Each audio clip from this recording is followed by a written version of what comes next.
Right. So మొదటి భాగం ఏంటి, తర్వాత ఏంటి, మూడోది ఏంటి అని చూద్దాం. మొదటి భాగంలో మనకి ఈ యొక్క ఆరిజినేటర్ ఆర్ హీరో, ఇంకొక మాటలు చెప్పాలంటే ఆరిజినేటర్ ఎవరు, ప్రారంభం సంఘానికి అయితే సృష్టికి హీరో అనుకోవచ్చు మనం. తర్వాత ఈయన తయారు చేసుకున్న ఆర్మీ, సైన్యం.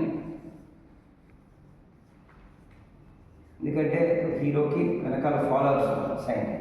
తర్వాత ఈ సైన్యం ద్వారా దేవుడికి జరిగించిన కార్యం, అంతే.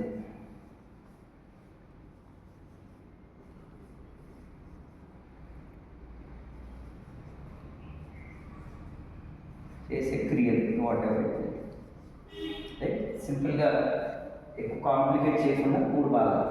కనుక మనం ఏ భాగం గురించి నేర్చుకోవాలనేది ఒక పుస్తకాన్ని ఇప్పుడు ఒకప్పుడు అధ్యయనం చదివేది.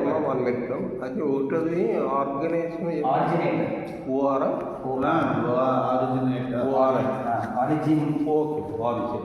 ఆరంభికుడు తెలుగులో అయితే ఆరంభికుడు ఆరంభికుడు వాట్ ఎవర్ ఇనాగ్రేట్ రాసుకొని చెప్తాను.